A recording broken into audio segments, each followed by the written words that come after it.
গোপন কথা হযরতে আজরাইল ওই দিন তিনি বলে ফেলেছিলেন, হে রাসূল, আপনার উম্মতদেরকে আপনি শেষ কথাটা জানিয়ে যান। এই মানুষগুলো যদি 5 ওয়াক্ত ফরজ নামাজ আদায়ের পরে আয়াতুল কুরসির 10টা ক্ষমতার কথা আল্লাহ দিয়েছেন। কয়টা? 10টা ক্ষমতার কথা আল্লাহ এর ভেতরে দিয়েছেন। কোন উম্মত যদি আয়াতুল কুরসির ওই 10টা ক্ষমতার কথা বিশ্বাস করে ফরজ নামাজের পরে 5 বার পড়তে পারে, আল্লাহ তাকে জান কবজের জন্য আমারে পাঠালে এর চাইতে আসানে আমি জান কবজ করব। প্রশ্ন পেলাম কি? হযরতে আজরাইল আসবে, জান কবজ করবে, কিন্তু আয়াতুল কুরসি যদি ফরজ নামাজের পরে কেউ একবার করে পড়ে, 5 ওয়াক্ত নামাজে 5 বার, আমরা যেভাবে পড়ছি এইভাবে না, এর ভেতরে 10টা ক্ষমতা কুদরতের কথা আছে। কয়টা? এগুলো আপনাকে আগে জানা লাগবে, বিশ্বাস করা লাগবে এবং প্র্যাকটিক্যাল লাইফে দেখানো লাগবে যে আমি মানি। ঝড় আসলে আপনি উল্টিয়ে যাবেন, ওর নাম পড়া না। কথা বুঝতেছে না? আপনি বোঝেন, আন্দাজে চিনিয়েছে। আজরাইলের শর্ত ছিল কি? আপনার উম্মতদেরকে বলেন, তারা যদি আয়াতুল কুরসির ভেতরে আল্লাহর যে 10টা ক্ষমতার কথা আছে, আল্লাহর যে 10টা পাওয়ার, শক্তি, কুদরতের কথা আল্লাহ দিয়েছেন, এটা যারা 5 ওয়াক্ত ফরজ নামাজের পরে পড়বে, শুধু পড়বে না, বিশ্বাস করবে এবং তাদের জীবনে তারা দেখাবে, তাদের জান কবজ হবে। এমন অবস্থায় মনে হয় মায়ের স্তন মুখ লাগিয়ে ঘুমিয়ে পড়েছে। তাহলে আমরা যদি আমলটা শুরু করতে পারি, অন্তত মরণের যন্ত্রণা থেকে আমরা রেহাই পেয়ে যাব। নাকি সমস্যা হয়ে দাঁড়িয়েছে যে 10টা বিষয়। আমার তো যতটুকু বাস্তবতা আমি দেখতেছি, দেশে 10টা না, একটাও আমরা মানি না। তাহলে আয়াতুল কুরসি কিয়ামত পর্যন্ত পড়ি আপনি কি করবেন? আজরাইলের হাত থেকে যদি মরণের যন্ত্রণা থেকে বাঁচতে হয়, আয়াতুল কুরসি পড়া লাগবে ঠিক, কিন্তু ওই 10টা বিশ্বাস করি। প্রথম নাম্বারে, আল্লাহু লা ইলাহা ইল্লা হুয়াল হাইয়ুল কাইয়্যুম। আল্লাহ পাক এখানে তার প্রথম ক্ষমতার কথা দিয়েছেন, আল্লাহু লা ইলাহা। এই যে ইলাহ, কোরআন শরীফের ভেতরে একটা ভয়ঙ্কর শব্দ ইলাহ শব্দটা আমরা অনেকেই শুনেছি, কিন্তু বাস্তবে আমাদের অনেকের মেলে না। ইলাহ শব্দের 4টা অর্থ হয়। ইলার প্রথম অর্থ, ইলা মানে আইনদাতা। ইলা মানে, একটু আসতে বলেন, আপনি নিরপেক্ষ দৃষ্টি দিয়ে বলেন তো, আপনি কি সত্যি আল্লাহর আইনের পক্ষের লোক? না। হয়তো নামাজ যেটা আল্লাহর আইন, ওইটা আপনি পড়তে রাজি আছেন। রোজা আল্লাহর আইন, আপনি পড়তে রাজি আছেন। আল্লাহর আইন দিয়ে যে চুরি করলে হাত কেটে দেওয়া যায়, মানুষ হত্যা করলে তাকে হত্যা করা লাগে, এটা শুনলে আপনার যেন কেমন লাগে? আপনি আল্লাহর আইনের পক্ষের লোক না। আমি কথা বোঝাতে পারিনি। এই যে আজকে আন্তর্জাতিক অপরাধ ট্রাইব্যুনালে 13 জনকে হাজির করেছিল, এরা গণহত্যার সাথে জড়িত। আপনি যদি এখন দেখেন মানুষ হত্যা করলে তাকে হত্যা করা লাগবে, এই আইনটা হামজা বানিয়েছে। আরো আসতে বলেন, কে? সূরা বাকারা 178 নম্বর আয়াত, ইয়া আইয়ুহাল্লাযীনা আমানু কুতিবা আলাইকুমুল কিসাসু ফিল কাতলা আল হুরু বিল হুররি ওয়াল উনসা বিল উনসা। এই পৃথিবীতে আমি ঈমানদার যারা, তাদের উপরে লিখে দিলাম, দুনিয়াতে যদি কেউ কাউকে হত্যা করে, তার কিসাসের বিধান, তাকেও হত্যা করা লাগবে। এই যে 3732 জন মানুষ জুলাই আগস্টের 5 তারিখের আগ পর্যন্ত হত্যা হয়েছে বাংলাদেশে, এটা এখন প্রমাণিত। হত্যা যদি হয়, অবশ্যই কেউ না কেউ করেছে। কথা বলে দেখেন, যারা জড়িত আছে সে যেই হোক, এই আয়াত অনুযায়ী তার বিচারের পক্ষে আপনাকে থাকা লাগবে না। এখন আপনি যদি বলেন না এটা বর্বর আইন, এটা একটা কথা হইলো, মরে নাই গেছে, ওরা যাক, আবার ভালো মানুষও মেরে ফেলবেন। আপনি কি আল্লাহর চাইতে বেশি মায়া দেখাচ্ছেন ওরে? যিনি বানিয়েছে তার চাইতে আপনার মায়া বেশি? এ দুনিয়াকে শান্ত করার জন্য, পৃথিবীকে যদি ভারসাম্য পূর্ণ করতে চান, এই বিধানটা কায়েম করাই লাগবে, নাই তো বিনা কারণে মানুষ হত্যা আপনি বন্ধ করতে পারবেন না। আল্লাহ বুঝে শুনে আইন দিয়েছেন, জানে মানুষের দুর্বলতা কোথায়। একটা মানুষকে যদি বাইতুল মুকাররমের সামনে নিয়ে ওই জায়গায় এক কোপে দুনিয়া থেকে বিদায় করে দেওয়া হয়, আগামী কিয়ামত পর্যন্ত এই দেশে বিনা কারণে কেউ কাউকে হত্যা করার আদেশ দেবে না।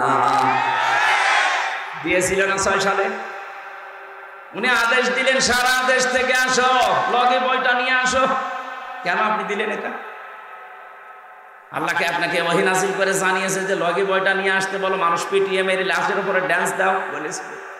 কোন কারণে এটা করলেন? আপনি হুকুমের হুকুমের আসামি না আপনি? এখন আন্তর্জাতিক অপরাধ ট্রাইব্যুনাল যেটা দিয়ে বিচার হয়েছিল 71 সালের, এটা এখন 24 সালের বিচার হচ্ছে। আজকে থেকে অলরেডি আরম্ভ হয়ে গেছে। এখন প্রমাণ তো সব আমাদের কাছে আছে, তামাম দুনিয়া এখন কত আপডেট, সব প্রমাণ ভিডিও ক্লিপ আকারে আছে। জামালপুরের এক মন্ত্রী ছিল টাকলা মুরাদ, তার মাত্র 6 মিনিট 32 সেকেন্ডের একটা অডিও ক্লিপ ফাঁস হয়েছিল মাহির সাথে। বিশ্রী ভাষায় কথা বলেছিল, ওটা রেকর্ড হওয়ার পরে ওটা ইন্টারনেটে চলে গেছে। তাও ভিডিও না, অডিও ক্লিপ, মাত্র 6 মিনিট 32 সেকেন্ডের। এটা যদি ফাঁস হয়ে তার মন্ত্রিত্ব চলে যায়, তার দলীয় পদ যায়, তার যা ছিল সব থেকে এদেশের সরকার তাকে বাদ দিয়েছে। কথা বলেন না কেন? আর আপনি এই 2 মাসে যা করেছিলেন জুলাই আগস্টে, সব কিন্তু ভিডিও, সব ভিডিও। আপনি কি মনে করছেন এখানে আমি বসে আছি কেউ দেখতে পারছে না? আমেরিকায় বসে বসে দেখতেছে। এই জন্যই তো আজ হারুন আঙ্কেলকে খুঁজে পাওয়া যাচ্ছে না। যে বিপ্লব তোমার সরকার পাওয়া যাচ্ছে না, জানে যে যেখান থেকে যাই করেছি আমি মাটির নিচে বসে সিদ্ধান্ত নিলে ওখানে ওইটা ওরা ফিট করে রেখেছে। এত উন্নত তারা। তামাম দুনিয়া জানতেছে যে হ্যাঁ, এগুলো ভিডিও ক্লিপ সব ধরা আছে। 2006 সাল থেকে 24 সাল পর্যন্ত যত কিছু করেছেন এখন সবগুলোর বিচার সামনে। আমরা চাই মানুষ হত্যা করার বিচার, যেহেতু মানুষ হত্যা করা লাগবে, যদি প্রমাণ হয় এগুলো কোনো বিচার না, একবারে এদের শেষ করে দিন। কারণ সামনের দুনিয়ায় যারাই আসবে চেয়ারে, তারা চিন্তা ভাবনা করে মানুষ মারার অর্ডার দেবে। আর এখন যদি এরা ছাড় পেয়ে যায়, সামনে যারা চেয়ারে বসবে ওরা বলবে চল, অসুবিধা নেই। এই জন্য দুনিয়ার ভারসাম্য রক্ষা করার জন্য বিচার খুব দরকার। বিচার সম্পন্ন করার জন্য, ন্যায় বিচার করার জন্য আল্লাহর আইন মাস্ট বি লাগবে। এই জন্য ইলাহ শব্দের প্রথম অর্থ আইন। ইলাহ মানে যিনি আইন বানাতে পারেন। আল্লাহুল খালিক ওয়াল আমর, তাবারাকাল্লাহু রাব্বুল আলামিন। বলেন আল্লাহু আকবার। আল্লাহ পাক বলেন আমি বানিয়েছি দুনিয়া, কারো সাহায্য আমার লাগেনি, আমি বানিয়েছি। আল্লাহুল খালিক ওয়াল আমর, দুনিয়া আমি বানিয়েছি, এখানে আইনও চলবে আমি আল্লাহর। এখন এই যে বিচার আরম্ভ হয়ে গেছে, চলছে। এই কয়েক বছরে 15.5 বছরে যে বিচার আমরা দেখলাম, দেখে অনেকেই খুশি ছিল। হ্যাঁ ঠিক আছে, ওরা অপরাধী, ওদের বিচার করেন। আর ওটা 50 বছর আগে, আর আপনাকে টাটকা অপরাধী। ওরা তো 71 সালে 50 বছর পার হয়ে গেছে, আর আপনারটা মাত্র 2-3 মাস আগের। তাহলে বিচার আরো কত তাড়াতাড়ি হওয়া দরকার। সত্যি যদি বিচার যেভাবে হচ্ছে হবেও, আমি আশা করছি হবেও। যদি হয়ে যায় এই দেশ দেখবেন ঠান্ডা হয়ে যাবে। এই বিশ্বাস নিয়ে আপনাকে আয়াতুল কুরসি পড়া লাগবে যে আমি আল্লাহর আইনের পক্ষের লোক। কেউ হত্যা করেছে, তাকে মেরে ফেলা লাগবে, কোনো মায়া মহব্বত এখানে নেই। কেউ চুরি করেছে, তার হাত কেটে দেওয়া লাগবে, এইটাই বিধান। এখন যদি বলেন একটা জীবিত মানুষের হাত কেটে দেবে, একটা কথা হইলো, আপনি আল্লাহর চাইতে বেশি বোঝেন। আমার রিমান্ডে যারা নিয়েছিল ওই অফিসারগুলো মাটির নিচে হয় না ঘরের ভেতরে, ওরা মাঝে মাঝে এমন কথা বলতো মনে হচ্ছে আল্লাহর চাইতে বেশি বোঝে, আল্লাহরও ভুল ধরত না, এটা ঠিক হয়নি। আমি বাকিগুলো নাই বলবো না, ওইটা বলা আমার উদ্দেশ্য না। আমি শিক্ষা দিচ্ছিলাম ইলাহ মানে আইনদাতা। আল্লাহ কি আইনদাতা না? বলেন বলেন। 2 নম্বরে ইলাহ মানে সার্বভৌম ক্ষমতার অধিকারী। আমি কিন্তু এই যে কোরআন শরীফ সামনে নিয়ে বলছি, আল্লাহর কসম আমি কোনো দিকে টেনে বলছি না, যা আছে তাই বলছি। ইলার দ্বিতীয় অর্থ কি বললাম? সার্বভৌম ক্ষমতার অধিকারী। সার্বভৌমত্বের অধিকারী কে বলেন তো? এটা আল্লাহ বারবার কোরআনে দিয়েছেন, লিল্লাহি মুলকুস সামাওয়াতি ওয়াল আরদ ওয়া হুয়া আলা কুল্লি শাইইন কাদির। আল্লাহ পাক বলেন এই যে আকাশ জমিনের যে সার্বভৌম ক্ষমতা, মুলকিয়াতের মালিক দুনিয়ার কেউ না, এটা আমি আল্লাহ নিজে। সত্য কথা বলছে, আমি কোরআন একেবারে হাতে নিয়ে, আপনি কি মনে করবেন আমি জানি না। বাংলাদেশ জামাত ইসলামী তার নিবন্ধন হারিয়েছে শুধু এই কথাটা তাদের এই সংবিধানে লেখা থাকার কারণে। ওরা যদি বলতো না সার্বভৌম ক্ষমতার অধিকারী আল্লাহ না জনগণ, ওদের জীবনও নিবন্ধন কেড়ে নিতে পারতো না। কারণ এই দেশে যারাই বলে সার্বভৌম ক্ষমতার অধিকারী, ক্ষমতার উৎস জনগণ, তাদের নিবন্ধন সব ঠিক আছে, তাদের তা কেড়ে নেওয়ার কোনো বুদ্ধি নেই। কিন্তু যারা বলে না আমরা জনগণকে ক্ষমতার উৎস মানি না, ক্ষমতার উৎস একচ্ছত্র মালিকানা আল্লাহর, এই জন্য এটা বাদ দিয়ে দিয়েছিল। পরবর্তীতে এখন আবার ফেরত দিয়ে দিয়েছে। কারণ ৯৬% মুসলমান এখানে বাস করে, এখানে বেশি এড়ি তেড়ি করে টিকে থাকা যাবে না। যা করা লাগবে এদের মাথায় কাঁঠাল ভেঙে করা লাগবে। ইলা শব্দের বাকি 2টা অর্থ বললে আপনি মেনে নিতে পারবেন না, রাগ হচ্ছে না যে কি গো আমি আয়াতুল কুরসি পড়বো, সওয়াব হবে 1 করে 10টা, আর এ কি বলে? অথচ আয়াতুল কুরসির প্রথম শব্দ ইলাহ, আল্লাহু লা ইলাহা ইলানে কথা বলছে না কেন? ইলাহ শব্দের প্রথম অর্থ আইনদাতা, আল্লাহ ছাড়া কেউ আইন দিতে পারে না। আল্লাহর আইন বাদ দিয়ে অন্য আইন যারা মানে সে কাফির। আল্লাহর আইন বাদ দিয়ে অন্য কোনো আইন দিয়ে যদি কেউ বিচার করে সেও কাফির না। মানে ওমান লাম ইয়াহকুম বিমা আনজালাল্লাহু ফাউলাইকা হুমুল কাফিরুন। যারা আমার নাযিলকৃত বিধান দিয়ে বিচার করে না, ফায়সালা দেয় না, আমি আল্লাহ বলছি ওরা কাফের, ওরা ফাসিক, ওরা জালিম।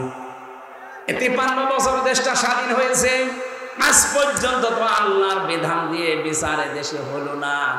অথচ যারাই বিচারপতি দেখবেন অধিকাংশগুলো মুসলমান। এই যে কালা মানিক, শামসুদ্দিন চৌধুরী মানিক, কত সুন্দর নাম দেখেছেন, বিসি উঠে গেছে, এখন টের পাচ্ছে। আজকে আদালতে তুলেছিল, চোরের মতো যাচ্ছে না। আমি যে বিষয়টা বোঝানোর জন্য বারবার রিপিট করছি, এরপরও যদি ছাত্র যারা আছেন, ছাত্রী যারা আছেন না বোঝেন, আমি কিন্তু আবার ফের ওই শুরুতে চলে যাব। আপনি আয়াতুল কুরসি পড়ে জীবনে আজরাইলের হাত থেকে বেঁচে থাকতে চান, আজরাইল যেন কষ্ট না দেয়। মায়ের স্তনে মুখ লাগানো অবস্থায় মানুষ যেমন ঘুমিয়ে পড়ে, আপনি ওইভাবে ঘুমিয়ে পড়তে চান, তাহলে আয়াতুল কুরসির কয়টা ক্ষমতা বিশ্বাস করে আয়াতুল কুরসি পড়া লাগবে? আরো জোরে। যে 2টা বললাম এই 2টাই আছে আপনার নেই, কি পড়ছেন আপনি আয়াতুল কুরসি? একটা অক্ষরে 10টা নেকি হয়, ঠিক আছে। নেকি যদি ধরে রাখার যন্ত্র না থাকে, মাছ আপনি এমন পাত্রে রাখেন যে পাত্রের নিচ বলেন থাকবে কিয়ামত পর্যন্ত মাছ, এজন্য নেকির কাজ যা করেন করেন, কিন্তু এটা যেন ভালো হয়। আল্লাযী খালাকাল মাউতা ওয়াল হায়াতা লিয়াবলুয়াকুম আইয়ুকুম আহসানু আমালা। আল্লাহ আকসারু আমালা দেয়, যে বেশি বেশি কাজ করো, আমি বেশি কাজ চাই না, আকসারু না, আহসান।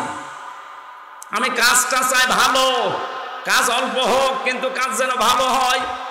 এই যে যারা দাঁড়িয়ে আছেন, এ মানুষগুলো যদি ওই জায়গায় বসে পড়তেন, এ পরিবেশটা আরো সুন্দর দেখা যেত, কাজটা আরো ভালো হতো। কিছু মানুষের জন্য হয়তো অসুন্দর লাগছে, তারপর জায়গা আছে, হয়তো ওদের বসার জায়গায় উপরে কিছু নেই, এই জন্য বসতে চাচ্ছে না, দাঁড়িয়ে থাকে, কিন্তু অ্যাক্টিভ ভাবে শোনা লাগবে। আমি আজরাইলের কথা বলছিলাম, হযরতে আজরাইলের যে গোপন তথ্যটা তিনি ফাঁস করে দিলেন, উম্মতি মুহাম্মদীরা যদি আয়াতুল কুরসি এইভাবে পড়তে পারে, তাকে মরণের সময় কোনো কষ্ট দেওয়া হবে না। আমি সহ যারা এসেছি আজকে দিকে এভাবে পড়তে পারবো না। ক্ষমতার উৎস জনগণ, বলেন বলেন আপনি কোন কারণে আল্লাহু আকবার বলেন? আল্লাহু আকবার মানে আল্লাহ সবার উপরে। এ কথা আরবিতে বললে আপনার কাছে রাজনীতি মনে হয় না, এ কথা আরবি দিয়ে নামাজ পড়লে আপনার নামাজ হয়। অথচ এইটা আমরা সংবিধানে লিখতে চাই, অনেকে এখনো মতামত দিচ্ছে না। যারা মতামত দেয় না তারাও মুসলমান। হ্যাঁ, মুসলমান তারা বলছেন না, এদেশে হিন্দু নেই, খ্রিস্টান নেই, বৌদ্ধ নেই, তাদের উপরে একটা অবিচার হয়ে যাবে। আরে শয়তান, এদেশে ৯৬% মুসলমান। কত? মাত্র ৪% আছে অন্যান্য জাতির লোকেরা। ৯৬% মানুষ, এখানে আল্লাহ একজন আছে, আল্লাহ সব কিছুর উপরে ক্ষমতাবান, এটা বিশ্বাস করে না, করে না? সেখানে আপনার দুর্বিসন্ধি হবে, মানে বৈষম্য হবে। কোন কারণে? ওই মানুষগুলোর ভেতরে আল্লাহ একজন আছে, বিশ্বাস আছে, কিন্তু প্রকাশ করতে পারে না। আপনি হিন্দুকে একবার ঘরের ভেতরে নিয়ে আচ্ছা করে পিটাবেন আর বলবেন সত্যি করে বল, তোকে বাঁচাতে কে পারে? ও জীবনেও হরি, দুর্গা, হবলের নাম বলবে না, ও বলবে আল্লাহ একজন আছে।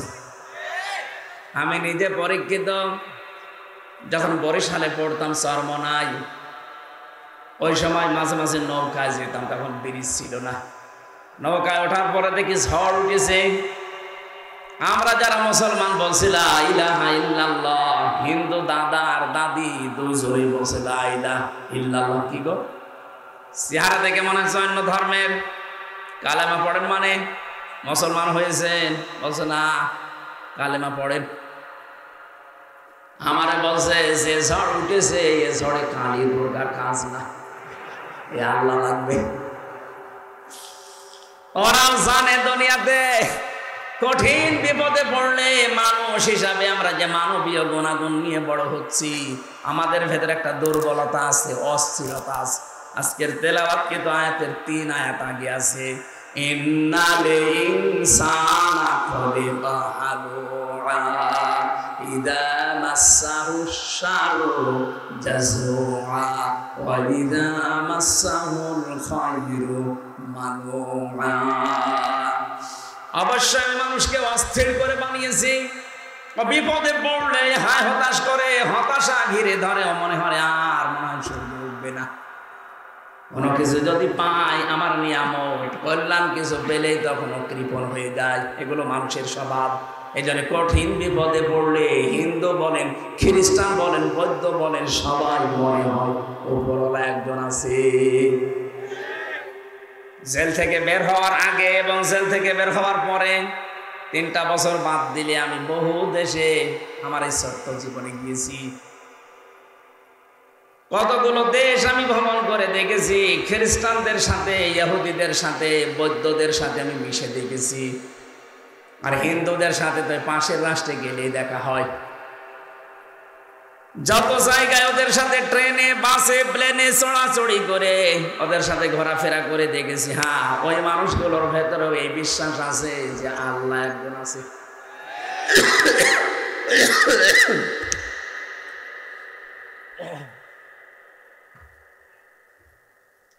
হয়তো সরাসরি আল্লাহ এটা বলে না, কিন্তু উপরওয়ালা বলে। কি বলে? উপরওয়ালা বলে ডাকে।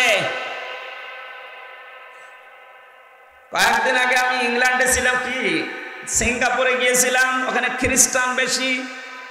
যে মানুষগুলো আমার সাথে দেখা করতে এসেছিল, যাওয়ার সময় নেতা গোছের মানুষ, তারা ওই দেশ চালায়। ওনারা আমাকে এই শর্ত দিয়েছে যে আপনি কথা বলবেন আপনার ধর্মীয় গ্রন্থ যেটা আছে কোরআনে কারিম, ওরা কোরআন জানে, কোরআন থেকে কথা বলেন, কিন্তু কোনো ধর্মকে আপনি ছোট করবেন না। আমি বলেছি কোনো ধর্মকে আমি ছোট করার জন্য আসি নাই, কিন্তু সত্য ধর্ম যেটা সেটা আমি তুলে ধরবই। 4500 ধর্ম আছে দুনিয়াতে, আল্লাহর কাছে মনোনীত মাত্র একটা ধর্ম, ইন্নাদ-দীনা ইনদাল্লাহিল ইসলাম। আল্লাহ পাক বলেন আমার কাছে একমাত্র মনোনীত পছন্দনীয় ধর্মের নাম ইসলাম।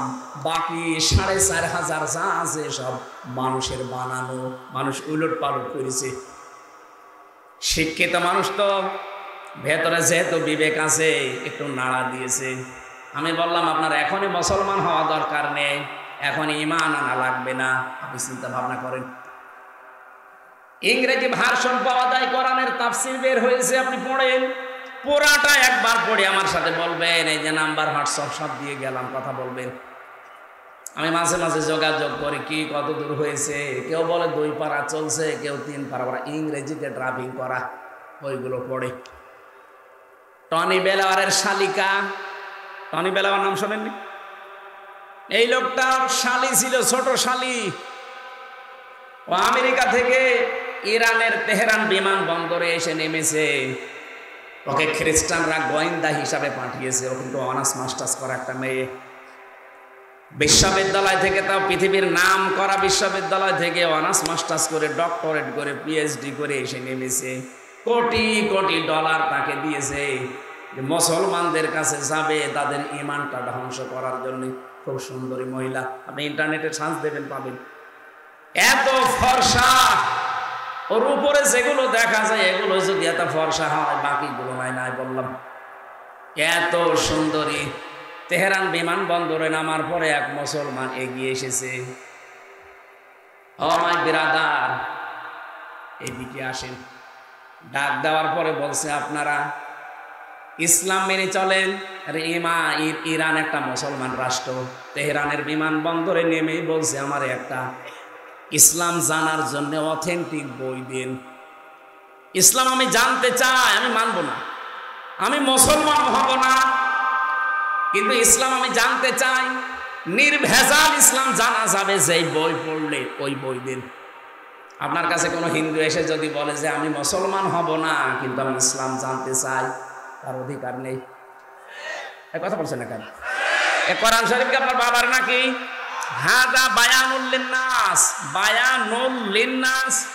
এখানে আল হাযা বায়ানুল লিল মুসলিমিন দেয়নি, যে মুসলমানদের জন্য না, মানুষ মতবাচ্চে যারা বিবেচিত সবার জন্য কোরআন শরীফ।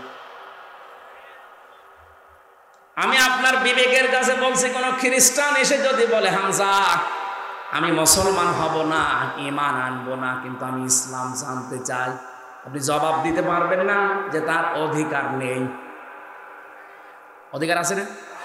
এখন প্রশ্ন আসতে পারে কোরআন শরীফ ওযু ছাড়া তো ধরা যায় না, ও তো খ্রিস্টান, ও তো হিন্দু মানুষ, ওর তো ওযু নেই। আমি রিমান্ডে এক অফিসার পেয়েছিলাম, দেবদুলাল। এর কোরআন শরীফের যে আয়াত আছে, আমি একটা হাফেজ মানুষ, আমি কোরআনের উপরে অনার্স মাস্টার্স করেছি, অথচ ওর কাছে মনে হচ্ছে যে আয়াত আমার শেখা লাগবে। এমন এমন আনকমন আয়াত বলে বলে বাংলা অর্থ বলেন। রাত 12টার পরে আসতো রিমান্ডে, মাটির নিচে ভোর 6টায় যেত। একা একা যেহেতু কবরের মতো জায়গায় আমি আছি, ঘুম তো আসতে চাই না, ওই অফিসারের সাথে ডিসকাস করতাম। বলেন তো দেখি, আমি প্রথমে মনে করতাম কি গো, এই যে এখানে নাম লেখা থাকে দেবদুলাল, দেখেই বুঝলাম যে নাম যা, এ মনে হয় ফুল হাতা, হাফ হাতা না, ফুল হাতা না। আমি বললাম দাদা আপনি শিখেছেন কোন জায়গা থেকে? বলছে আমি অনার্স মাস্টার্স করা মানুষ। আমি ওই সময় থেকে একটা কিউরিসিটি জেগেছে আমার ভেতরে, একটা অনুভূতি যে আমি মুসলমানদের এই কোরআন শরীফ পড়বো। আমি কিন্তু এখনো মুসলমান হইনি, কিন্তু পুরাটা আমার পড়া আছে। উনি সূরা তাগামুরের আয়াতগুলো আমাকে শোনাতেন।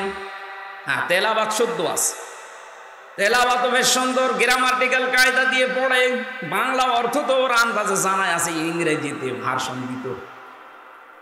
দেখেন তো এই মানুষগুলো অন্য ধর্মের মানুষ হওয়ার পরে কোরআনে কারিম কত আয়ত্ত করতে পেরেছে। আর এখানে যে হাফেজা মেয়েদের বাবা বসে আছে,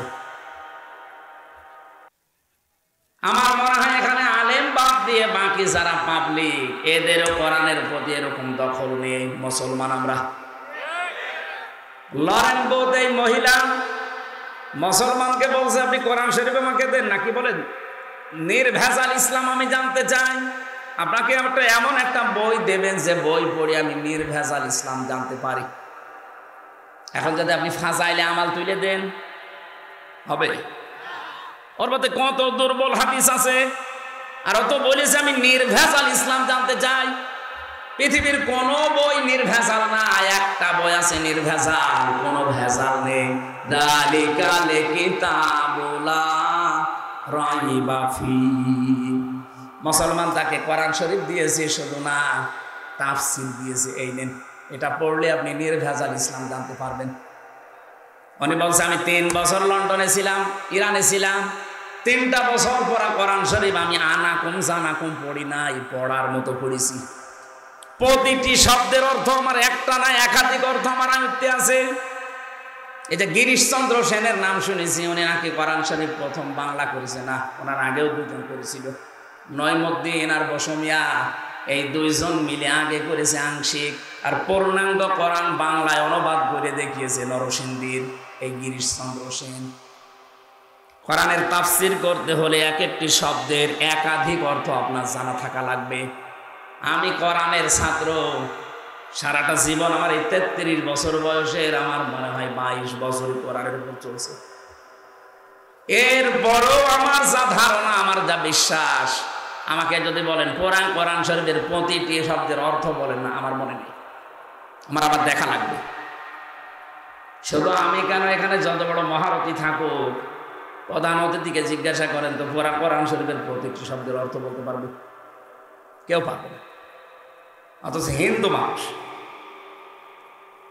উনি যেহেতু তাফসীর লিখেছে, তাফসীর করার জন্য কতগুলো বিষয় আয়ত্ত করা লাগে, তাহলে এক একটা শব্দের অর্থ কমপক্ষে 33টা পর্যন্ত তার জানা লিখেছে। কয়টা বলেন বলেন? কিন্তু কোরআন তাকে হেদায়েত দেয়নি, কারণ তার মন ছিল না। ও মারা যাওয়ার পরে জানাজা হয়নি, কবরে দেয়নি, পুড়িয়ে ফেলেছে। আজকে কোরআনের একদিন তাফসীর শোনা না। প্রধান অতিথি বলছিলেন আপনি নামাজ পড়েন না, কোরআন শুনতে আসেন। শুধু আজকের এই একদিন না, কিয়ামত পর্যন্ত যদি এখানে তাফসীর হতেই থাকে, আপনার যদি মন তৈরি না হয় যে আমি ভালো হব, হামজা না হামজার বাবা আসলে আপনার কিছু হবে না। লরেন 3টা বছর পড়েছে, শুধু কোরআন শরীফ না, 86 তার 6টা হাদিস ওর সাথে তাফসীর আকারে মিলিয়ে পড়েছে। ওরাটা 3 বছর শেষ করার পরে মুসলমান হয়ে গেছে। সাংবাদিকরা ডাক দিয়ে বলছে কি আপনি একদম খ্রিস্টান। তামাম দুনিয়ায় সবচাইতে বেশি মানুষ বাস করে কোন ধর্মে? খ্রিস্টান। বলেন বলেন। এরপরে মুসলমান। আমরা হচ্ছে 175 কোটি, আর ওরা 250 কোটি। বাকি অন্যান্য জাতির লোকরা আছে তামাম দুনিয়ায় 750 কোটি মানুষ আছে। বড় হবে এক আমেরিকা, একাই অত বড়। তাহলে আমেরিকার কাছে বাংলাদেশ একটা পাড়া না? 59টা বাংলাদেশ জোড়া দিলে যত বড় হয়, আমেরিকা একাই অত বড়।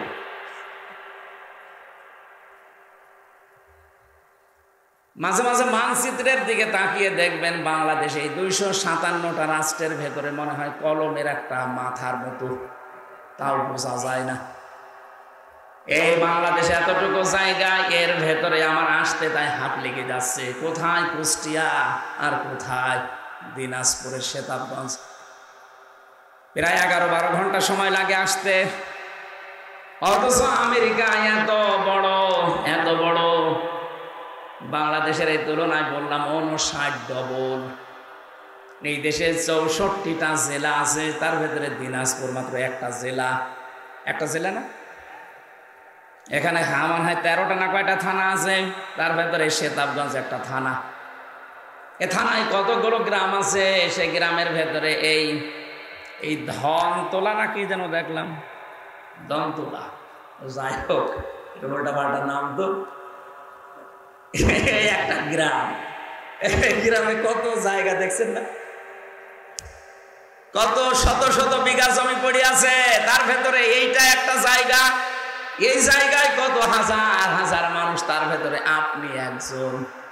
আপনি বলেন তো বাংলাদেশের তুলনায় আপনি কি? কিছুই না।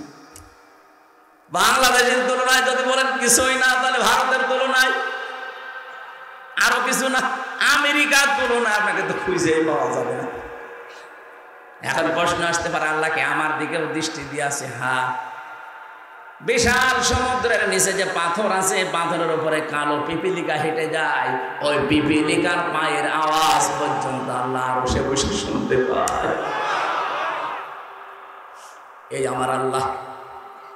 লড়াইয়ের কথা বলছিলাম এই জন্যে, মেয়েটা পড়ার পরে মুসলমান হয়ে সাংবাদিকরা বলছে আপনি খ্রিস্টান, বেশি মানুষ খ্রিস্টান ধর্মে, আপনি খ্রিস্টান থাকতে পারতেন, আর একটু ভালো খ্রিস্টান হবেন, আপনারা মুসলমান হয়ে গেলেন মানে। লরেন বুথ বলেছে, দেখো আমি এসেছিলাম ভুল ধরার জন্যে, পুরা কোরআন আমি আনাকুম জানাকুম তানাকুম পড়ি নাই, পড়েছি একেবারে বুঝে বুঝে 3 বছর সময় লাগিয়ে পুরাটা আমি শেষ করেছি কয়েকবার। আমি 51 জায়গায় লাল দাগ দিয়েছিলাম যে ভুল পাওয়া গেছে। মুসলমানরা বলে লা রাইবা ফি, কোনো ভুল নেই, আমি তো পেয়েছি 53 জায়গায় ভুল পেয়েছি। কি করলেন বলে, শেষ নাম্বার জায়গায় যে দেখি যে আয়াতে ভুল ধরি, তার আগের আয়াতে পরের আয়াতে ওই জবাব আল্লাহ আগে দিয়ে দিয়েছে। শেষ পর্যন্ত আমার জীবনের ভুল ধরা পড়ে গেছে, আমি আর ওই লাইনে নেই। আমার বাপ দাদার ধর্ম ত্যাগ করে আমি কিন্তু যেমন তেমন মানুষের আত্মীয় না। লরেন বুথ টনি বেলাওয়ারের স্বামীকা, আমেরিকার সাবেক প্রেসিডেন্ট। আমি যে কথাটা বোঝানোর জন্য পর্যন্ত এসেছিলাম, এই মহিলাটা কোরআনে কারিমের কাছে আসার কারণে, বোঝার কারণে এই মানুষটাকে আল্লাহ কোথায় পৌঁছিয়ে দিয়েছেন আজকে। আজ যদি আমরা আয়াতুল কুরসিটা ঠিক এইভাবে 10টা ক্ষমতা বিশ্বাস করে পড়তে পারতাম, আজরাইল যে কথা গোপন ভাবে নবীজিকে জানিয়েছিলেন, আল্লাহর কসম আমাদের মরণের সময় আযাব হতো না। এখানে মরণের যন্ত্রণা আমি টের পেলাম শক করে। আপনারা কি ঘুমাচ্ছেন? হযরতে আজরাইল ডাক দিয়ে বলেছেন, ঠিক আছে চলেন আপনাকে আমি জাহান্নাম দেখাবো। জাহান্নামের বিভিন্ন জিনিস দেখানোর পরে বলছে, আমারে বের করেন, আমি আর থাকতে চাই না। ঠিক আছে চলেন। জান্নাত দেখতে চাই। জান্নাতে প্রবেশ করার পরে বলছে, কি দেখা হয়েছে? বলে, হ্যাঁ দেখলাম। চলেন এবার। হযরতে ইদ্রিস নবী বলে, আজরাইল আমি কিন্তু আল্লাহর ভাষা জানি, খালিদিনা ফিহা লা ইয়াবগুনা আনহা হিওয়ালা। কোন মানুষ যদি জান্নাতে একবার যেতে পারে, আল্লাহ কোনোদিন তাকে বের করে দেবে না, আর লোকটা বের হতেও চাইবে না। ও ভাই আজরাইল, আমি তো চলেই এসেছি যে কোনো কায়দায়। আল্লাহ তো বলেছে যে বের করে দেবে না, তুমি ঝামেলা করো কেন? চলে যাও। হযরতে আজরাইল বলেছে, রব্বুল আলামিন তোমার নবী ইদ্রিস বড় চালাক। আল্লাহ পাক বলেন, ফিরে আসো আজরাইল, আমার নবী ইদ্রিসের কপালে আমি এইটাই লিখেছিলাম। আমি কথাটা বোঝানোর জন্য হাদিসটা নিয়ে এসেছি যে জান্নাতে কোন মানুষ যদি একবার প্রবেশ করতে পারে, আল্লাহ পাক তাকে বের করে দেয় না, সে বের হতেও চায় না। এটা যে নবীজির ভাষায় জান্নাতের বাগান, আপনি বিশ্বাস করেন তো? কথা বলেন না কেন? তার মানে এখানে আমরা যারা এসেছি, এই প্যান্ডেলে যারা আছি, আমরা সবাই নবীর ভাষা অনুযায়ী জান্নাতি। বলেন বলুন। আল্লাহ আমাদেরকে বের করে দেবে না, আর আমরা বের হতে। এখন দেখেন কোনটা চলে যাচ্ছে। যেইটা যাবে বুঝবেন ওর জান্নাত ভালো লাগছে না। অন্তত আল্লাহ ধারণ করে এ পর্যন্ত যখন বসিয়েছেন, তাফসীরুল কোরআন মাহফিল আপনি লিখে দিয়েছেন, তেলাওয়াতকৃত আয়াত থেকে আমরা তাফসীর আকারে কথা বলতে চাই। আমা তাওফীকি ইল্লা বিল্লাহ। সুবহানাল্লাহ।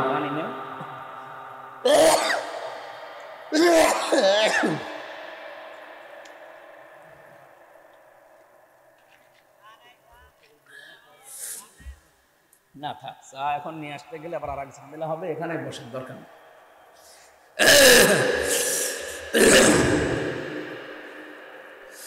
সুবহানাল্লাহ আলহামদুলিল্লাহ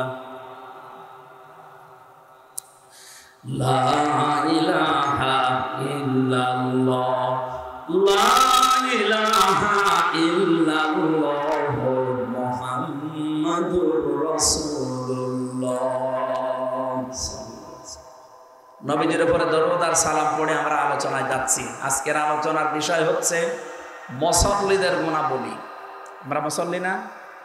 নামাজ অন্তত এক ওয়াক্ত পড়লেও তো পড়ি, অন্তত না পড়লেও ঈদের নামাজ পড়ি, কিছু না হলেও বাবা মরে গেলে জানাজার নামাজ তো পড়ি। বলেন, আল্লাহ পাক বলেন ইল্লাল মুসাল্লিন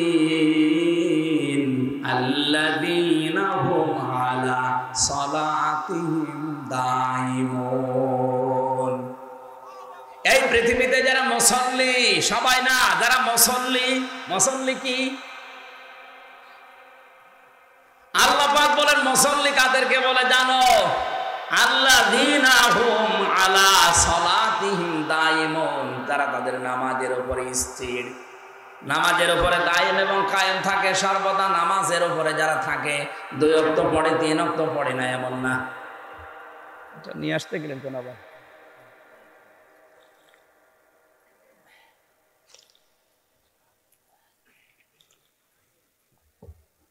ঠিক আছে।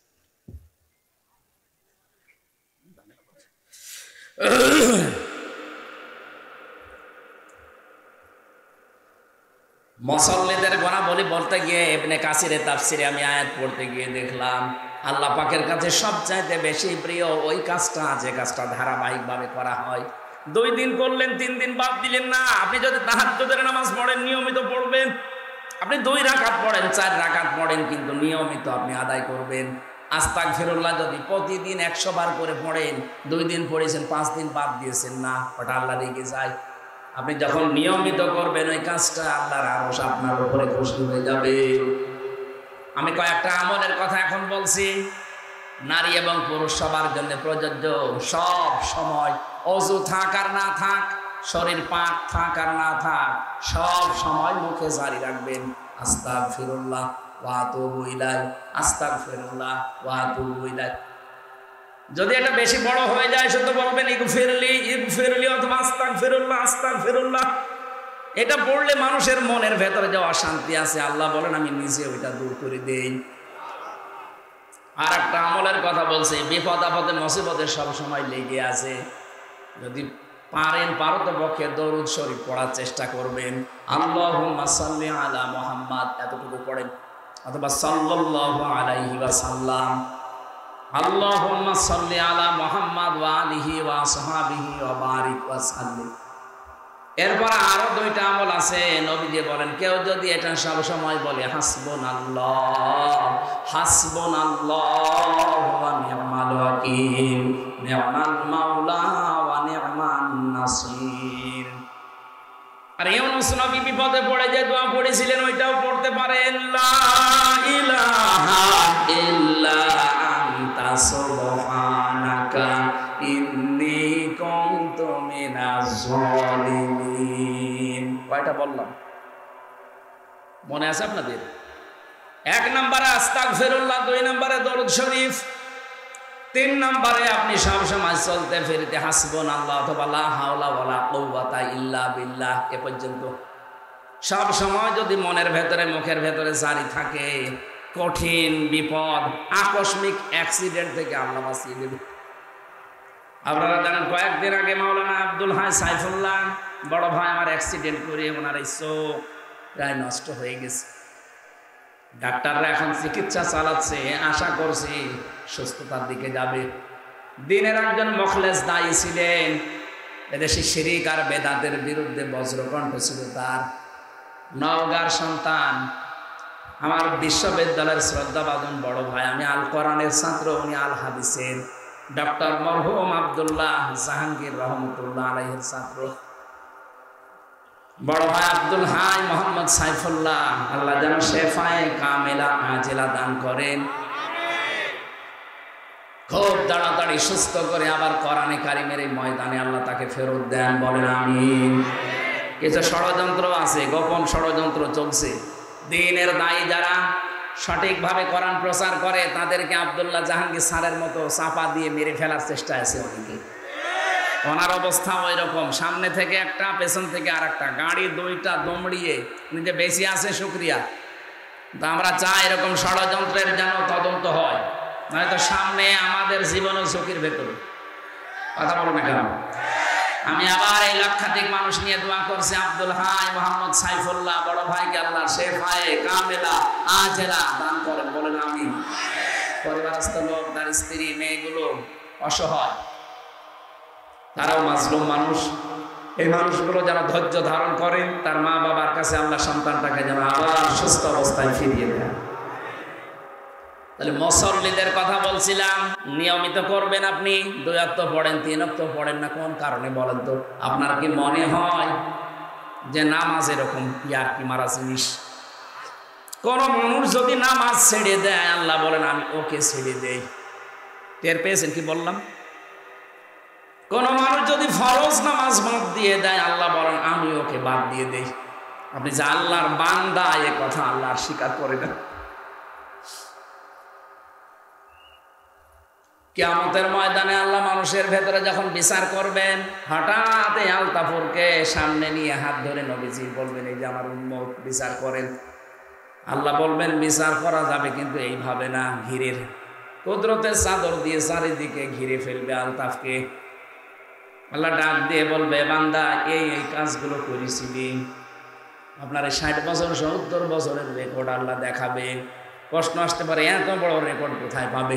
আরে ভাই, একটা সিডি ক্যাসেটের ভেতরে 2.5-3 ঘন্টার ওয়াজ যদি আপনি এতটুকু জায়গায় সেভ করে রাখতে পারেন, 2 কাঁধে যে ফেরেশতা আছে ওরা মেমোরি কার্ড নিয়ে বসে আছে, চোখের পলক পর্যন্ত তারা লিখতে আছে।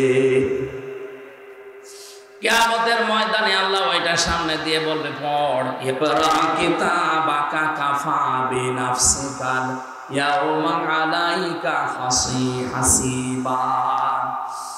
তুই জান্নাতে যাবি না জাহান্নামে যাবি, কাউকে জিজ্ঞাসা করার দরকার নেই, তুমি নিজে আজ যথেষ্ট। দিনাজপুরবাসী খুব খেয়াল করে শোনেন, আমি তো আলতাফ ভাইকে বললাম, আমাদের প্রত্যেককে আল্লাহ নিজের সামনে নবীজি হাত ধরে বলবেন আল্লাহ এই আমার উম্মত বিচার করে। আপনি এবার নিজের সাথে বিচার ব্যবস্থাটা মিলান তো। আমাকে যদি আল্লাহ নিয়ে যেয়ে বলে হামজা এই যে দিয়ে দিলাম আল্লাহর কাছে নাও, আল্লাহ যদি বলে হামজা ধরে আমি 33 বছর বয়স, 2024 সালের অক্টোবর মাসের 31 তারিখ পর্যন্ত তোর মাফ করে দিলাম, যা তোর হিসাব দেওয়া লাগবে না। শুধু নভেম্বরের 1 থেকে 19, এই 19টা দিনের হিসাব দিয়ে তুই আমার জান্নাতে চলে যা। আমার যা কাজকর্ম, আমার যা আমল, আমার তো 19 দিনের হিসাব দেওয়া সম্ভব না। আপনারা পারবেন না? আপনারা পারবেন। কোরআনে কারিমের 2 আয়াত পরে আল্লাহ দিয়েছেন আল্লাযীনা হুম মিন আযাবি রাব্বিহিম মুশফিকুন ইন্না আযাবা রাব্বিহিম গায়রু মা'মুন। এই মানুষগুলো তাদের রবের যে সাজা শাস্তি এটা নিয়ে ভীত সন্তুষ্ট থাকে, আর রবের শাস্তি থেকে নিঃশংস থাকা যায় না। কখন কাকে আল্লাহ ধরে কেউ বলতে পারে না। 24 ঘন্টা আমরা আতঙ্কের ভেতরে আছি। আল্লাহ পাক আমার সামনে মনে হচ্ছে আমাকে দেখে দেখে আমি জীবন চালাচ্ছি, এটা যতদিন পর্যন্ত মনের ভেতরে বিশ্বাস না আসবে আপনার দ্বারা গোনা ছেড়ে দ্বারা সম্ভব না। এখন তো গোনার বাজার চলছে, কথা বলে না কেন? মোবাইলটা যাদের আছে, কম্পিউটার আছে, যাদের ডিশ লাইন আছে, যে মানুষগুলো ওয়াইফাই লাইন নিয়ে রেখেছেন তাদের গোনা করা যে কত সহজ করে দিয়েছে পৃথিবী। এই কঠিন পরিস্থিতিতে টিকে থাকা কিন্তু অত সহজ ইমানের কাজ না। এমন এমন দৃশ্য মোবাইলের ভেতরে রেখে দিয়েছে, নিজে দেখলে আনন্দ লাগে, ভালো লাগে, মজা পায়। অন্য কেউ দেখলেই লজ্জা পায়। এমন দৃশ্য নেই? যাদের মোবাইলে আছে এই মুহূর্তে ডিলিট করা লাগবে। শব্দের দিকে তাকান, ইন্না আযাবা রাব্বিহিম গায়রু মা'মুন। আল্লাহর আযাব থেকে কেউ নিঃশংস থাকা ঠিক না। কখন আল্লাহ আপনাকে মরণ দিয়ে দেয়, এখনই মরে গেলে কিন্তু মোবাইলটা আপনার স্ত্রী, আপনার বোন, আপনার ভাই, আপনার মা বাবা ব্যবহার করবে। একথা বলছেন না? এখন বাড়ি যেতে পারলেন না, মনে করেন মরে গেলেন, মোবাইলটা ব্যবহার করবে আপনার বাবা। কে? আপনার বাবা যদি দেখে যে এর ভেতরে উলঙ্গ নাচ, আমার এই হামজা বসে বসে দেখতো, মরে যাওয়ার পরে কি ধারণা করবে বলেন? দোয়া করা, বলবে আল্লাহ ওরে আরো দাও। সুতরাং এই মুহূর্তে আমি সংসার আছি, যেটা দেখলে নিজের শান্তি পাওয়া যায়, আনন্দ পাওয়া যায়, অন্য দেখলে লজ্জা পান, এই মুহূর্তে ডিলিট করেন। আমার এটার ভেতরে শুধু লেকচার আছে স্যারদের, আন্তর্জাতিক স্কলার যারা, আমার বিশ্ববিদ্যালয় স্যারদের লেকচার আমি প্রায় 250 উপর রিসিভ করে রেখেছি। দেখার মতো শুধু ওইটাই, আর বাকি আমার পরিবারের, আমার মেয়ের ছবি আছে, ছোট মেয়েটার। আপনার মোবাইলে এই মুহূর্তে যদি ডিলিট না করেন, আমি ওয়াজ করবো না। করেন, সময় দিলাম 30 সেকেন্ড, করেন। এখনই ওয়াজ আমল করা লাগবে, করেন, তাড়াতাড়ি করেন। এই যে একজন করছে, এই কি করবি?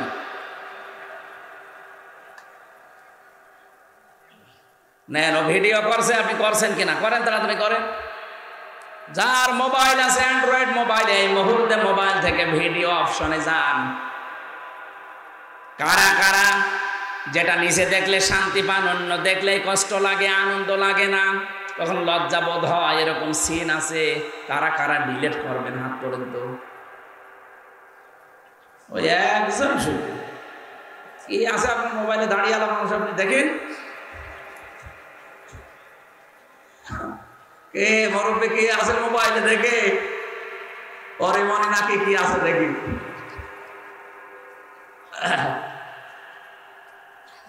বাটন মোবাইল নিয়ে এসেছে, ও কি দেখবে? না, আমি হাসির জন্য দেয়নি। আপনি বলেন তো কি জবাব দেবেন এখনই যদি মরে যান? আর মোবাইলটা নিয়ে যদি আপনার বউ দেখে, বলবে কি নিয়ে সংসার করতাম না, বুঝুন এর চরিত্র এত খারাপ, এটা বলবে না? বলবে না? বলেন, বলবে না?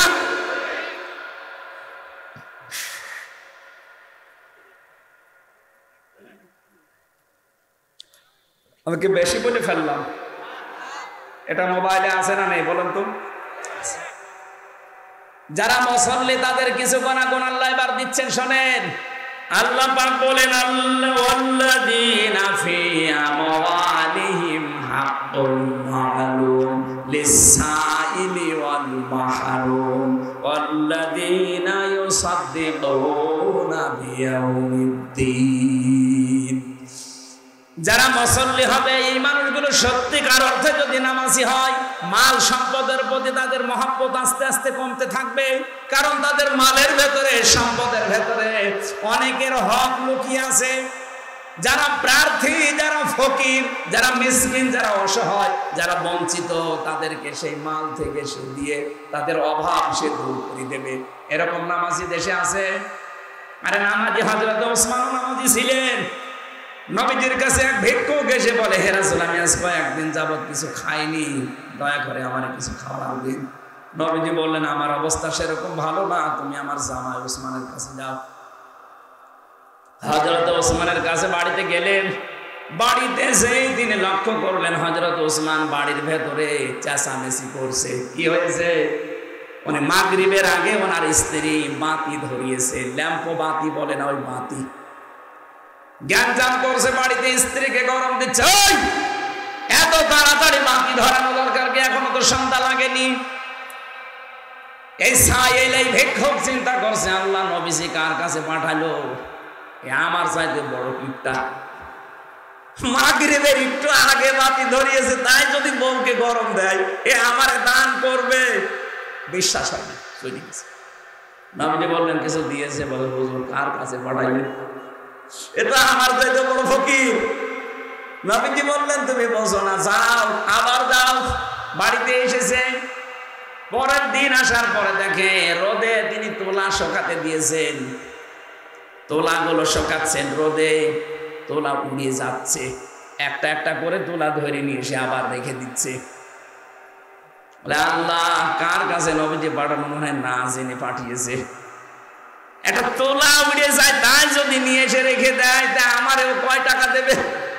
বিশ্বাস হয়নি, ফেরত গেছে। ডাক দেব, নবী দরকার হয় আপনি কিছু দেন, নাই তো ওর কাছে পাঠাবেন না। ঠিক আছে, তুমি আজকে শেষ পর্যন্ত যাও।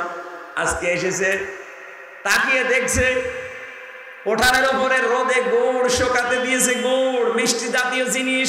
পিপিলিকা নিয়ে যাচ্ছে, পিঁপড়ার মুখ থেকে ধরে ধরে খুলে নিয়ে আবার রাইগায় রেখে দিচ্ছে।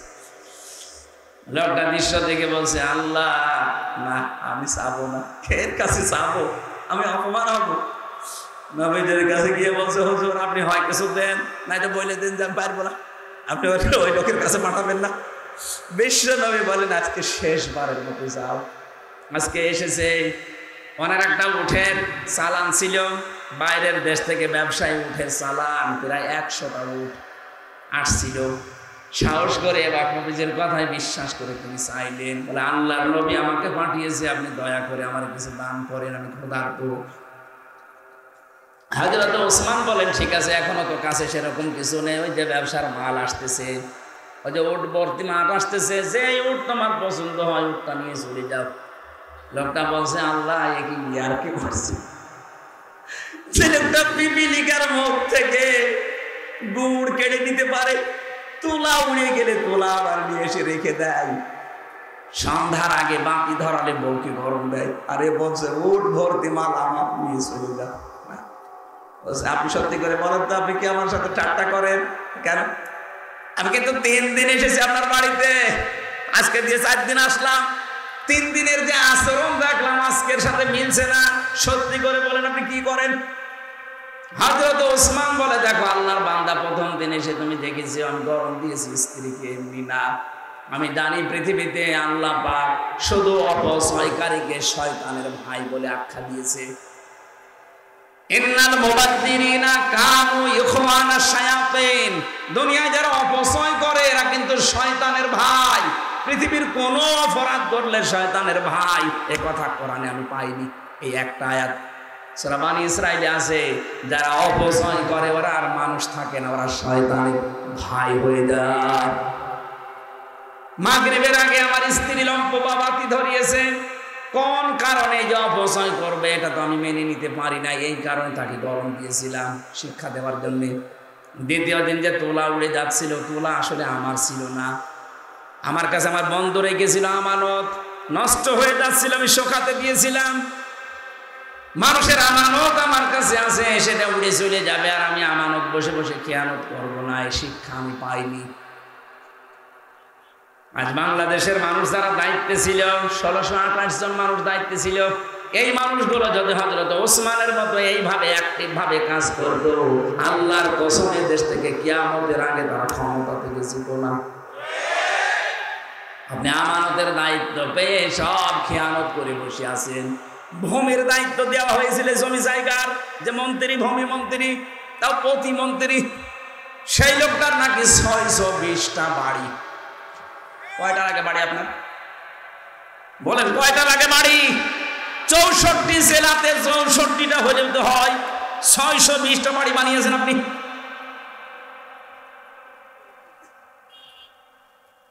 আমানতের যারা খেয়ানত করে ওরা আর মানুষ থাকে না, ওরা মুনাফিক হয়ে যায়। আমি মুনাফিক হয়ে যাব, আমি ওসমান কোন কারণে? এই কারণে আমি বন্ধুর ওই তোলা উড়ে যাচ্ছিল বাতাসে, ধরে এনে রেখে দিয়েছি যেন খেয়ানত না হয়। তৃতীয় দিন তুমি দেখেছো আমাকে গোড় আমি পিপিলিকার মুখ থেকে কেড়ে নিয়েছি। এই গোড়টা আমার না, এটা আমানতের গোড়, আমার কাছে রেখে গিয়েছিলাম। আমি ধনী মানুষ, আমার বাড়িতে জায়গা আছে, কারণে যেহেতু নষ্ট হয়ে যাচ্ছিল এই জন্য রোদে শুকাতে দিয়েছিলাম। পিপিলিকা নিয়ে যাবে আমানতের জিনিস, তার মানে বাংলাদেশে যত মানুষ দায়িত্বে ছিল দেশটা তাদের কাছে আমানত ছিল। জনগণের এই সম্পদগুলো সব দ্বারা যদি এইভাবে পাহারা দিতে পারতো, আমরা ঋণের এই বোঝা নিয়ে এখন নিচে থাকতাম না। কোটি কোটি টাকা পাচার করে করে দেশটা ফোকলা বানিয়ে দিয়েছে। এখন এই দেশে কেউ জন্ম নিলে তার মাথার উপরে 1 লাখ টাকা ঋণ। টের পাচ্ছেন? তাহলে আপনি যে আমার ওট ভর্তি করায় জিনিস দিয়ে দিচ্ছেন, না, এটা আমার আখেরাত তৈরি হচ্ছে। আলতাফ সাহেব যে মাদ্রাসা বানিয়ে দিয়েছে প্রায় 18 লক্ষের উপরে খরচ করে, জমি জায়গা দিয়ে বিল্ডিং বানিয়ে। আমার মহাতামিম না কে যেন বলছিল প্রায় 16 থেকে 18 লাখ টাকা খরচ। ওনার জীবনে আর যা করেছে সবগুলোর হিসাব দেওয়া লাগবে। কোরআনে কারিমের প্রচারের জন্য 18 লক্ষ টাকা কিয়ামতে আল্লাহ ওনার হিসাবের বাইরে রাখবে। তিরমিজি শরীফের হাদিস, নবীজি জানিয়েছেন 3টা জায়গায় পয়সা খরচ করলে আল্লাহ হিসাব নেয় না। 1 নম্বরে যারা পরিবারস্থ লোকদের জন্য খরচ করে, মা বাবা স্ত্রী সন্তানেদের। 2 নম্বরে যে মানুষগুলো দুনিয়াতে দিন কায়েমের জন্য চেষ্টা করছে তাদের পেছনে খরচ করে। 3 নম্বরে যারা এই পৃথিবীতে কোরআন প্রসারে কোরআন কায়েমে যারা আছে তাদের পেছনে খরচ করে। আপনি নিজে যদি সরাসরি যেতে না পারেন, যারা করে এইগুলো তাদেরকে দেবেন। এই টাকার হিসাব দেওয়া লাগবে না। কি করবেন আপনার টাকা দিয়ে যদি দিনের কাজই না হয়? আপনার টাকা আর আবু জাহেলের টাকা সমান। আবু জাহেলের টাকা ছিল না, কারণের টাকা ছিল না, কাজে লেগেছে, লাগে না। এখানে কয়েকটা বাধা আছে, আমি 5টা বাধা পেয়েছি। বাংলাদেশে আমাদের অনেকের মন আছে দিনের জন্য, রক্তের সম্পর্ক যাদের সাথে আছে তাদের পেছনে আমরা খরচ করি, কিন্তু আমার বউ আর শাশুড়ি এরা বাধা। এরকম পরিবার দেশে নেই? অনেক পরিবারে আছে আমার নিজের টাকা, আমার ভাইকে, আমার বোনকে, আমার চাচাকে, আমার ফুফুকে, যাদের সাথে আমার সম্পর্ক রক্তের, এদের হক নেই আমার প্রতি। বলেন না কেন?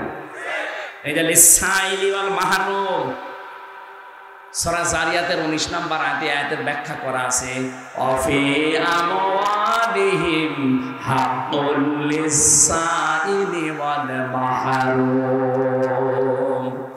যে মানুষগুলো তাদের সম্পদ থেকে, যাদের হক আছে তাদের হক বুঝে দেয়। আমার সবচাইতে বেশি হক আমার সম্পদের উপরে, আমার সাথে সম্পর্ক রক্তের যাদের তাদের।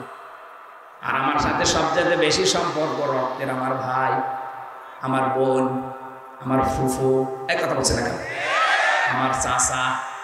আপনি আপনার বউকে বার্থডে করে এই রক্তের সম্পর্কগুলো ঠিক রাখেন, তাদের হক আদায় করতে যান, আপনার বউর আর মন পাবেন না। এরকম বউ দেশে নেই? এক কথা বলে না কেন? কার কার বউ এরকম মন ছোট, হাত তোলেন তো। এই এলাকাটা অনেক ভালো আছে, এই এলাকায় আওয়াজ দেওয়ার দরকার নেই, এলাকায় গান দেবে। এলাকার মা বোনেরা মাদ্রাসা আছে তো ভালো হয়ে গেছে। সম্মানিত মা বোনেরা, না আমি জানি এটা রেকর্ড হচ্ছে। সারা বাংলাদেশ সহ বিশ্বে বহু মহিলার মন এরকম ছোট, তার নিজের বাবার জন্য, তার ভাইয়ের জন্য, তার নিজের মামার জন্য, চাচার জন্য খরচ করেন, কোনো অসুবিধা নেই, আরো বলবে করো। আর স্বামী তার মায়ের জন্য, বাবার জন্য, বোনের জন্য, চাচার জন্য কিছু করলে রকম পেশা হয়ে যায়। আপনার মন এত ছোট কেন? আপনি কি মনে করেন যে আমি নামাজ পড়ে রোজা করে জান্নাতে চলে যাবো? কিসের জান্নাত আপনার? রক্তের সম্পর্ক যারা ঠিক রাখে না, যারা রক্তের সম্পর্কগুলো নষ্ট করে দেয়, আমি কারণ এই যে রেহেম মানে রক্তের সম্পর্ক। রেহেম মানে কি? আল্লাহ যখন দুনিয়া তৈরি শেষ করে ফেললেন তখন রেহেম আল্লাহর কুদরতের পাশে ধরেছিল। ডাক দিয়ে বলেন, আল্লাহ তুমি আমার সম্পর্কে কি সিদ্ধান্ত নিলে? কিছু তো জানালে না। আল্লাহ বলেন, রেহেম, দুনিয়াতে যারা রক্তের সম্পর্ক তোর সাথে ঠিক রাখবে, আমার সাথে তাদের সম্পর্ক ঠিক আছে। আর তোর সাথে যার সম্পর্ক ঠিক নেই, আমি বলি যে ওটা আমার বান্দা না, ওর দায়িত্বই আমার নেই, ওর সাথে আমি কাট। বলেন তো আপনার কারণে শুধু এটা শুধু স্ত্রীর কারণে হয়? এ কথা বলছে নাকি? হাজারো স্বামী চায় যে আমার মা বাবা আমার সাথে থাক, কিন্তু স্ত্রী চায় না। কোরআনের আয়াতের ভেতরে আমি তাফসিরে ইবনে কাসিরে লক্ষ লক্ষ ব্যাখ্যা পেয়েছি। আমি বেশিরভাগ কথা রাত 10টা পর্যন্ত বলি। ডাক্তার আমারে বলেছে রাত 10টার পরে ঘুমিয়ে পড়বেন। আজকে 11টা বেজে গেছে, যেহেতু মাগরিবের পর একটু ঘুমিয়েছিলাম, এই কারণে আমি 1 ঘন্টা বেশি পড়েছি। আগামীতে এর পরের আয়াত আল্লাযীনা হুম লিফুরুজিহিম, লজ্জাস্থানের আয়াত আছে, লজ্জাস্থান সম্পর্কিত কথাগুলো। এরপরে আর মাহফিল আছে এলাকায়? এই হারুন মাওলানা কই? আশপাশ যেখানে আছেন এরপরের থেকে কথা বলবো না। আমি 11টা বেজে গেছে, তাদের কথা বলি না। 10টার পরে আমার জেগে থাকা নিষেধ। আমার শরীরে জালেমরা যা দিয়েছে 3টা বছরে, আমি একদম শেষ হয়ে গেছি। আল্লাহুম্মা আমিন। লা ইলাহা ইল্লা আনতা সুবহানাকা ইন্নী কুনতু মিনাজ জালিমিন। এই মোনাজাতটা বসে করবেন, বসেন। মোনাজাতের পরে আমার জেলখানায় লিখিত বই আছে, ওই যে সাদা গাড়ি আছে, ওখান থেকে নিয়ে নিজের বউকে মেয়েকে উপহার দেবেন। লা হাওলা ওয়ালা কুওয়াতা ইল্লা বিল্লাহিল আলিয়্যিল আযীম। রব্বুল আলামিন কোরআনের তাফসীর যতটুকু বুঝি আমি চেষ্টা করছিলাম বোঝানোর। দিনাজপুরের শীতাবগঞ্জের মানুষগুলো চাতক পাখির মতো শুনছিল কোরআনে কারীম শোনার জন্য যাদের এত আগ্রহ, এই মানুষগুলোকে তুমি মেহেরবানি করে কোরআনের হেদায়েত দিয়ে দাও, সবগুলো তুমি নবীজির রওজায় পৌঁছিয়ে দাও। এ বিশাল আয়োজনে যারা শ্রম দিয়েছে এই মাদ্রাসার পক্ষ থেকে, এলাকার যুবক, এলাকার মানুষেরা যারা এগিয়ে এসেছে, আল্লাহ কোরআনের ইজ্জতে তাদেরকে ওসমানের সাথে কবুল করে নাও। আজকে যারা আলোচনা রেখেছে আলেমদের মঞ্জুর করো। সম্মানিত মা বোনেরা পর্দার আড়ালে বসে আছে, এদেরকে ফাতিমার মতো, খাদিজার মতো, উম্মে কুলসুমের মতো বানিয়ে দাও রব্বুল আলামিন। আমাদের স্ত্রী সন্তান যেগুলো দিয়েছো এমন ভাবে তৈরি করে দাও। রব্বানা হাব লানা মিন আজওয়াজিনা ওয়া যুররিয়াতিনা কুররাতা আ'য়ুনিন ওয়াজআলনা লিল মুত্তাকিনা ইমামা। এদের দেখলে যেন আমাদের চক্ষু জুড়িয়ে যায়, হৃদয়টা শীতল হয়ে যায়। এমন কোন সন্তান স্ত্রী আমাদেরকে দিও না যাদেরকে দেখলেই আমাদের রাগ হয়ে যায়। তোমার দিনের পথে যারা বাধা হয়ে দাঁড়ায়, এরকম স্ত্রী সন্তান থেকে আমাদেরকে রক্ষা করো আল্লাহ। বড় আশা নিয়ে মুসাফির অবস্থায় হাত তুলেছি। আজকের প্রধান অতিথি আলতাফ ভাইকে কবুল করে নাও। সভাপতি একজন আলেম মানুষ আমিনুল হককে কবুল করো আল্লাহ তাআলা। যত আলেম এখানে বসে আছে, মাওলানা হারুন রশিদ, মাওলানা হোসেন আহমেদ, হাফেজ শাহিদুর রহমান সহ, হাফেজ আবু বকর সিদ্দিক সহ, তানভীর ভাই সহ যত মানুষ আমরা হাত তুলেছি, আমাদের হাতগুলো দরবারে রাখতে কবুল করে নাও। যাই শুনলাম আজকে থেকে আমি সব প্রত্যেকের জীবনে সেট করে দাও। এলাকায় মাটির নিচে যারা ঘুমিয়ে আছে, কবরগুলো জান্নাত বানিয়ে দাও। এই মাদ্রাসার যত প্রয়োজন আছে, তোমার বান্দা বান্দীদের দিল মন দিকে ঝুঁকিয়ে দাও। কোনো অভাব যেন না থাকে আল্লাহ, যত অভাব আছে দূর করে দাও। মিডিয়া আছে ভাইরা, রাত দিন বাংলার বিভিন্ন প্রান্তে কষ্ট করে দিনের কথাগুলো ছড়িয়ে দিচ্ছে। এদের জীবন তুমি পরিষ্কার পরিচ্ছন্ন করে দাও, এদের জীবনের অভাব দূর করে দাও। এটা বহু কষ্ট স্বীকার করে তারা, এই রাত নেই দিন নেই, আজকে দিনাজপুরে, কালকে খুলনা, পরের দিন চট্টগ্রাম, তারা আমাদের সাথে সাথে যায়। এ মানুষগুলোর পরিবারের অভাব দূর করে দাও, এদের স্বভাবগুলো ভালো বানিয়ে দাও, এদের মা বাবাকে সুস্থ রাখো। শ্রদ্ধাবাদন বড় ভাই মাওলানা আব্দুল হাই সাইফুল্লাহ অসুস্থ হয়ে পড়ে আছে অ্যাক্সিডেন্ট করে, আল্লাহ শেফায়ে কামিলা আজেলা নসিব করে দাও। চরম চোখে বড় আশা জাগে দেখতে তোমার কালাম দিয়ে দেশটা চলছে। রব্বুল আলামিন কিচ্ছু চাই না জীবনে, চরম চোখে যেন দেখতে পারি তোমার কালাম দিয়ে দেশটা চলছে। এইটাই আমার জীবনের শেষ আশা, শেষ ভরসা। জীবনে কিছুই যদি তোমার ভালো না লাগে, আজকের এই দৃশ্য দেখে কোরআনে কারীমের হাতে এই দেশটা তুলে দাও। আল্লাহ, গোনা থেকে বাঁচা তোমার রহমত ছাড়া সম্ভব না। মুসল্লিদের যে গুণাবলী তুমি বললে, এগুলো আমাদের 100 ভাগ আমল করার তৌফিক দাও। তোমার ভয় আমাদের কলিজার ভেতরে ঢুকিয়ে দাও। মাওলানা হোসেন ভাই তার বাবাকে হারিয়েছে, আমি তো আমার বাবা মা দুইটাই বেঁচে আছে, আমি জানি না। তার বাবাটা হারিয়েছে, তোমার ওই এতিম বান্দা হাতের দিকে তাকিয়ে বাবাকে মাফ করে দাও। সারাটা জীবন অপরাধ করেছে, হাত ওঠায় কথা বলবো ভয় করে, লজ্জা করে। গোনাগুলো আজ গোপন করে রেখেছে, এই জন্য মানুষে কিছু জানে না। অপরাধগুলো যদি লেখা থাকতো শরীরে, মানুষ আমাদের কুকুরের মতো ঘৃণা করত।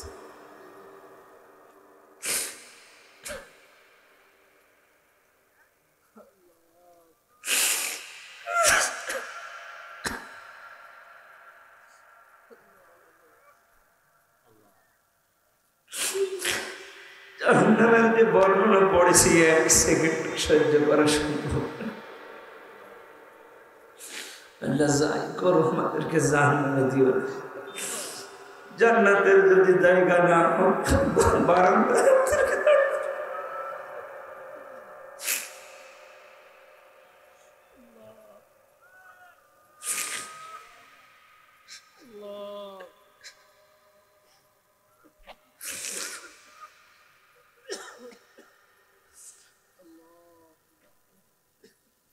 রব্বুল আলামিন বড় ভয় লাগে।